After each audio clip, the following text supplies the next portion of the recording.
Bonjour et bienvenue sur ma chaîne Suis mon étoile pour l'analyse de cette pleine lune en Verseau qui aura lieu ce lundi 19 août. Je suis Anne-Laure et j'accompagne les personnes qui sont en transformation de vie à travers l'astrologie pour mieux se connaître, mieux se comprendre, à travers les tirages de cartes qui nous apportent des réponses psycho-émotionnelles et également à travers les soins énergétiques pour vous aider à vous libérer. Si vous souhaitez commander l'analyse de votre thème natal, vous avez dans la barre de description de ce podcast mon adresse mail afin que vous puissiez me contacter. Mais également mes coordonnées pour prendre rendez-vous pour une guidance en visio avec les cartes tarot ou bien un rendez-vous pour un soin énergétique. Je suis contente de vous retrouver, chers amis, pour l'analyse de cette pleine lune qui quand même va être très très intense. Et oui, il y a quand même beaucoup d'aspects, on va les analyser ensemble juste après, je vous les détaille à chaque fois aussi sur l'écran, je vous montre un peu mieux les dessins pour que vous compreniez ce que j'explique.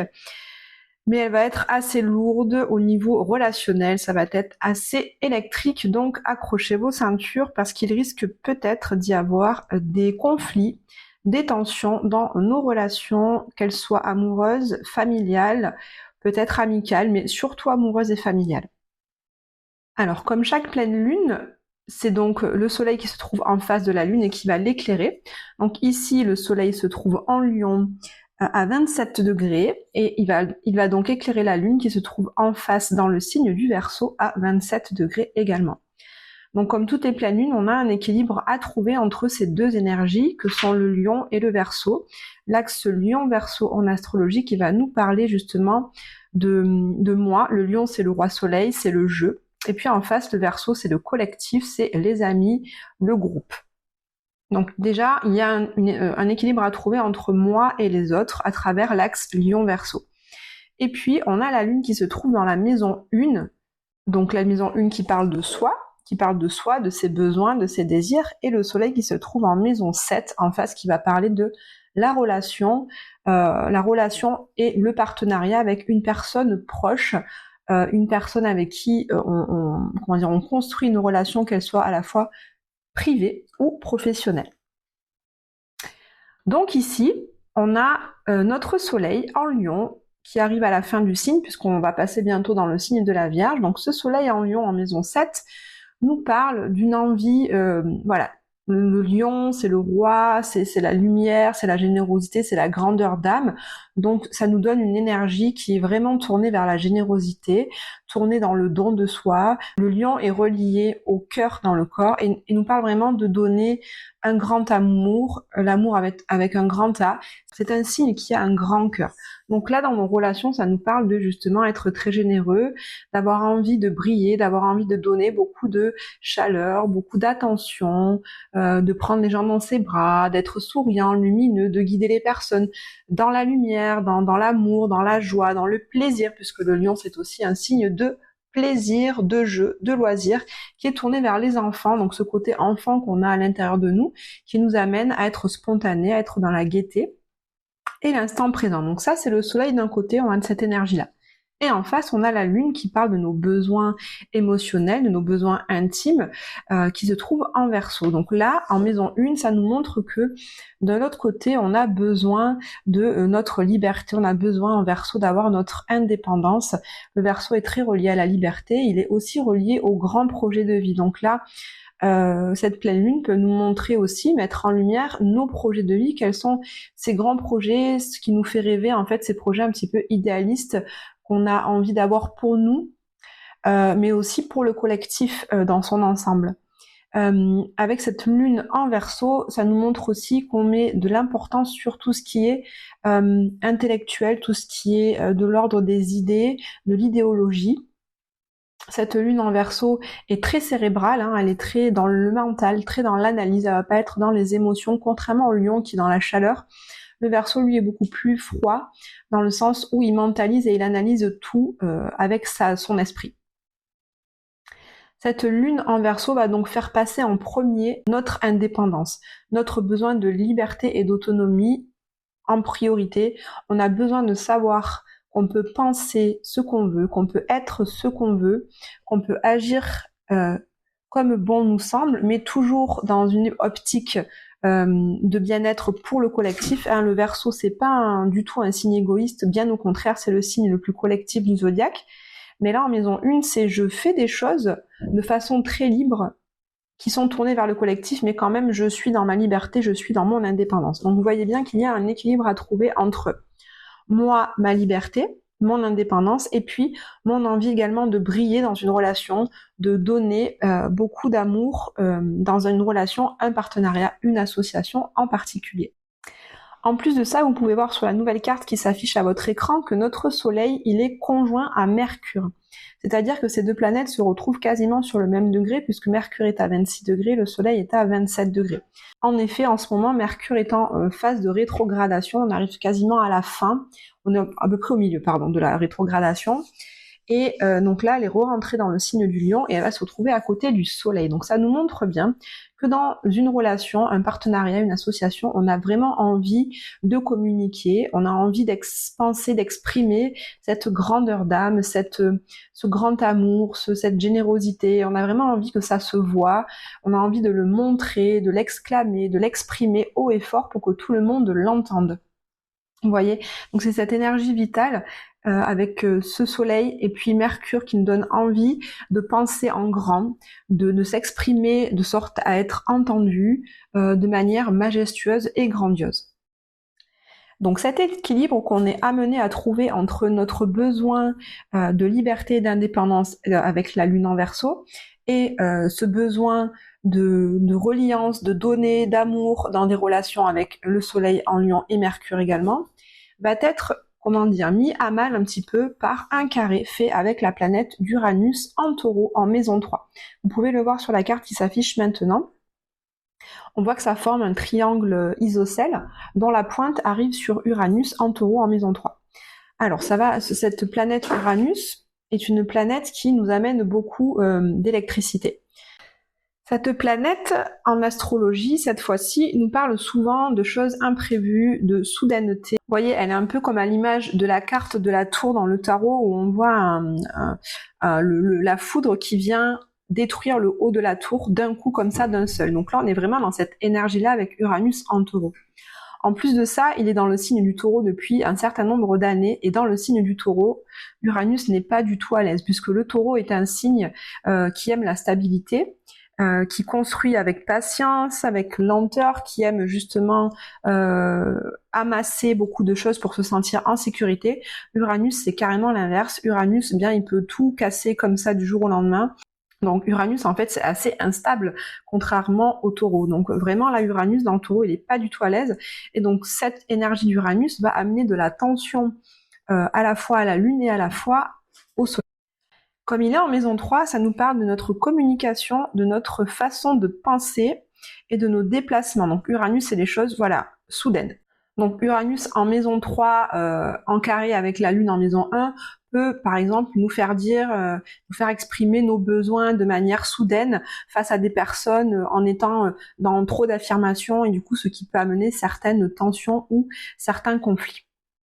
Il peut également nous faire prendre des décisions soudaines par rapport à nos besoins de liberté et d'indépendance. Par exemple, je sais pas, vous êtes en train de partager un repas en famille, d'un coup il y a une discussion qui commence à s'envenimer un petit peu, je sais pas, la politique par exemple, parce que c'est souvent quand même un sujet qui amène des tensions, et là vous affirmez déjà d'un coup ce que vous pensez face aux autres, et puis comme vous avez le sentiment de ne pas être entendu, Uranus en Taureau peut vous amener à quitter le repas d'un coup, prendre votre voiture et partir sans dire au revoir aux personnes qui sont là. De l'autre côté, avec le carré qu'il forme avec le Soleil en Lion, Uranus peut amener à faire une déclaration d'amour sur un coup de tête, mais une déclaration d'amour en fait qui n'amènera pas la relation dans la durée, puisqu'elle aura été faite sur un coup de tête et en fait elle n'est pas du tout, elle n'est pas stable, elle n'est pas ancrée. Elle n'est pas vraiment réelle, elle n'est pas vraiment authentique. Donc, faites attention à ce que vous pouvez ressentir par rapport à une relation, par rapport à un partenariat, parce que ça peut vous amener à peut-être ressentir trop de choses, à vouloir avoir envie de l'exprimer, et puis après, vous pourriez regretter vos paroles parce que vous auriez été trop rapide, trop vite dans vos démarches, dans vos mots, dans vos actions face à cette personne. Donc on se méfie un petit peu de cette planète Uranus qui peut amener vraiment des tensions et des conflits par des mesures, par trop grande affirmation face aux autres, le collectif qui peut être vos amis, qui peut être votre famille, mais également votre partenaire. Et puis on se méfie aussi d'Uranus dans le sens où avec ce carré au soleil peut nous faire dire des choses, peut nous faire dire de belles choses ou nous emporter au niveau émotionnel alors qu'en fait on risque de le regretter dans 2 semaines. Donc un conseil, on ne s'emballe pas. Si on sent la moutarde nous monter au nez pendant des réunions familiales au cours d'une conversation, on respire, on attend 5 secondes, ça c'est une bonne technique parce que l'émotion s'apaise au bout de 5 secondes, donc on respire, on ferme sa bouche, on compte jusqu'à 5 et vous verrez que ça ira beaucoup mieux, ça vous évitera certainement des conflits. Et puis pareil de l'autre côté avec le soleil, si vous avez envie de déclarer votre flamme, de déclarer votre amour à une personne que vous ne connaissez pas depuis très longtemps, eh bien je vous conseille de vous abstenir, d'attendre quelque temps que ce cycle lunaire soit passé. On rentrera dans 15 jours dans le nouveau cycle lunaire en Vierge qui sera beaucoup plus constructif et posé. Donc attendez de voir si ce que vous ressentez est vraiment vrai justement avant de déclarer votre flamme. Ensuite, cette pleine lune va nous amener aussi un autre grand triangle, alors ça s'appelle un aspect de carré hanté, exactement comme celui qu'on vient de voir. Vous pouvez le voir sur votre écran tout de suite, c'est un autre triangle isocèle qui met en scène, alors normalement il y a trois angles dans un triangle, donc il y a 3 planètes, mais là vous avez en plus Mars et Jupiter qui sont conjoints dans le signe du Gémeaux. Donc là ça met en jeu 4 planètes. Donc ça met en jeu déjà une opposition entre Saturne en Poisson en maison 1 et en face Vénus en Vierge en maison 7. Donc également, on a encore une fois de plus cette opposition entre la maison 1 qui nous parle de nous, de nos besoins, et la maison 7 qui parle de l'autre, de ma relation avec un partenaire, de ma relation avec un partenaire à la fois privé ou professionnel. Donc d'un côté, avec Saturne en Poisson, ça nous parle de notre connexion, de la construction de notre spiritualité, de la construction d'un amour beaucoup plus universel. En Poisson, on est vraiment dans cet amour universel, dans cette connexion et cette reliance au grand tout, à des choses qui sont plus grandes que nous. On n'est pas dans l'individuel, on n'est pas dans les choses concrètes, on est vraiment plus dans un ressenti de connexion à tout ce qui nous entoure, aux animaux, à la nature, aux autres êtres vivants. Donc on a d'un côté ce Saturne en Poisson qui fait qu'on construit à l'intérieur de nous cet amour universel, et en face de nous, en parlant d'amour, on a justement Vénus qui, elle, va se trouver en Vierge en maison 7.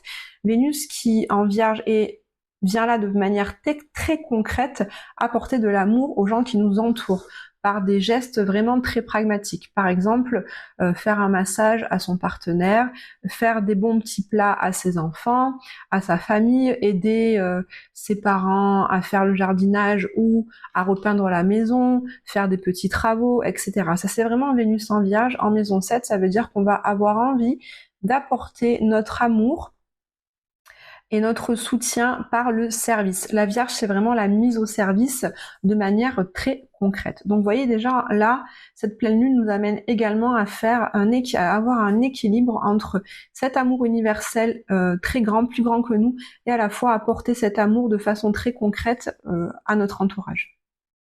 Et puis cet équilibre à trouver entre ces deux énergies dont je viens de vous parler va être mise en tension par justement ce carré avec Jupiter et Mars qui se trouvent tous les deux en Gémeaux en maison 4.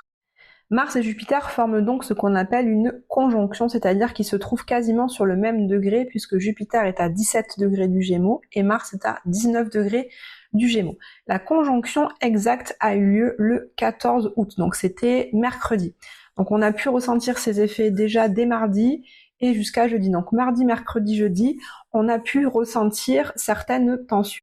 Jupiter dans le signe du Gémeaux se trouve, comme on dit, en exil puisqu'il est absolument à l'opposé de sa maison natale qui se trouve normalement en Sagittaire. Donc là, Jupiter en Gémeaux, il n'est pas du tout content, il est super à l'étroit, il n'est pas bien du tout. Donc là, Mars, c'est plutôt Mars qui va prendre toute l'énergie, qui va se gorger de l'énergie en Gémeaux. Mars qui est vraiment relié au dieu de la guerre, Mars qui vraiment nous amène beaucoup de combativité. En Gémeaux, ça a mené pas mal de déplacements, pas mal de papillonnage à droite à gauche, beaucoup d'échanges, etc. Beaucoup d'énergie en fait éparpillée. Dans la maison 4, ça nous parlait donc de cette énergie-là au niveau de notre foyer et de notre famille. Donc ça a pu amener beaucoup d'énergie au niveau de notre famille, mais des fois tellement d'énergie et de combativité que ça a pu amener des conflits et des tensions.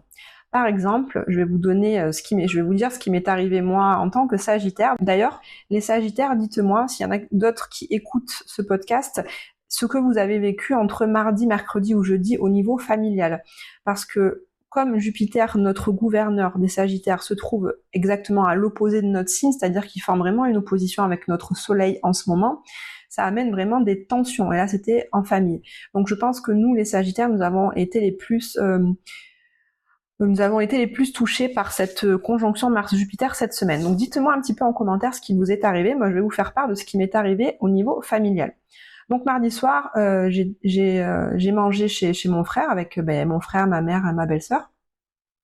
Et puis on est venu à parler d'un sujet, on est venu à parler des Jeux Olympiques par exemple. Et puis mon frère m'a dit quelque chose à propos du fait que j'ai plus la télé, donc j'ai pas tellement suivi les Jeux Olympiques. Et puis même si j'avais la télé, je pense que j'aurais pas regardé parce que j'ai jamais vraiment suivi ça. C'est pas vraiment quelque chose qui m'intéresse.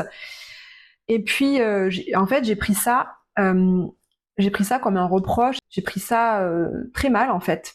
J'ai eu la sensation, j'ai eu le sentiment que mon comportement, que le fait que je ne regarde pas les JO l'avait déçu. En tout cas, j'ai ressenti que je ne pouvais pas être vraiment moi, que je n'étais pas acceptée telle que j'étais, que je n'étais pas aimée avec mes choix de vie, avec mes choix, avec mes idées, avec mon idéologie, avec ma philosophie de vie. Je me suis vraiment sentie rejetée en fait. Et du coup, je suis rentrée dans une colère.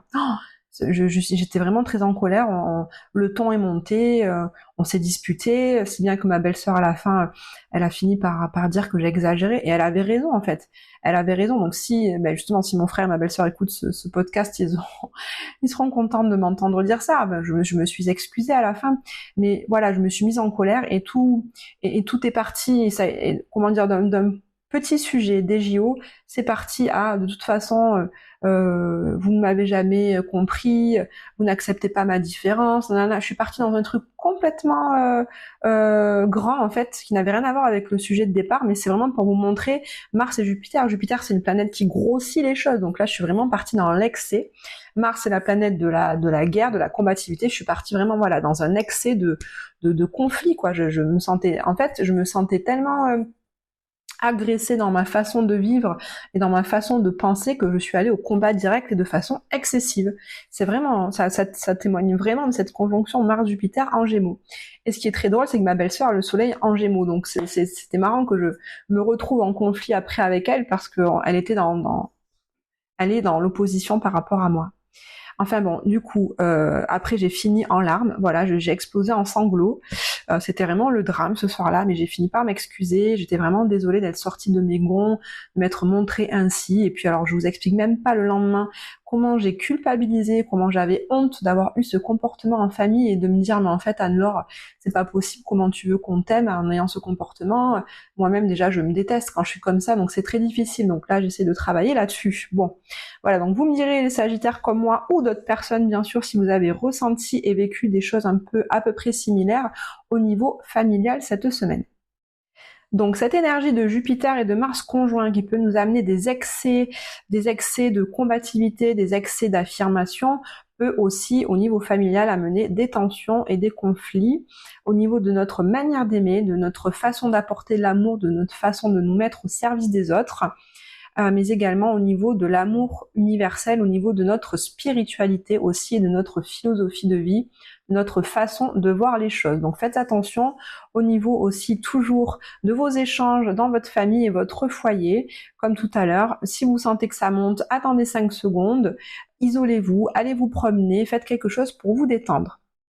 Bon, on va terminer par une note plus positive puisqu'on a quand même un petit aspect qui nous amène des bénéfices quand même.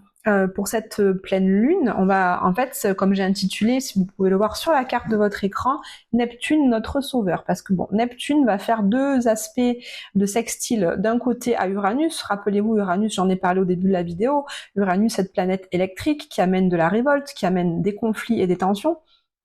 Eh bien, Neptune, par son énergie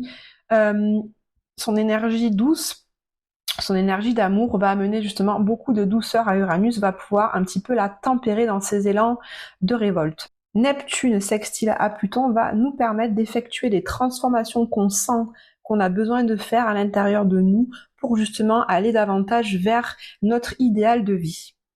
Donc c'est un très bel aspect finalement. Ça va nous amener vraiment à faire des changements et à faire des transformations qui vont nous rapprocher de ce qui nous fait rêver. Voilà, chers amis, pour l'analyse de cette pleine lune. Donc, je vous ai déjà donné des conseils tout au long de ce podcast. Je vous souhaite une bonne pleine lune. Faites bien attention à vous. Prenez soin de vous. Vraiment, pratiquez la méditation si vous avez l'occasion. Allez promener en nature parce que ça permet vraiment en nous connectant à la nature, ça nous permet vraiment d'apaiser nos émotions. Prenez le temps de contempler ce qui est autour de vous et d'avoir une très bonne respiration. Vous pouvez également pratiquer la cohérence cardiaque. Ça va vraiment vous aider à gérer les émotions. Je vais aussi le faire parce que moi je sens que ça me travaille énormément. Donc prenez bien soin de vous. Merci de liker, de commenter et de partager ce podcast au plus grand nombre. Je vous dis à très bientôt mes chers amis.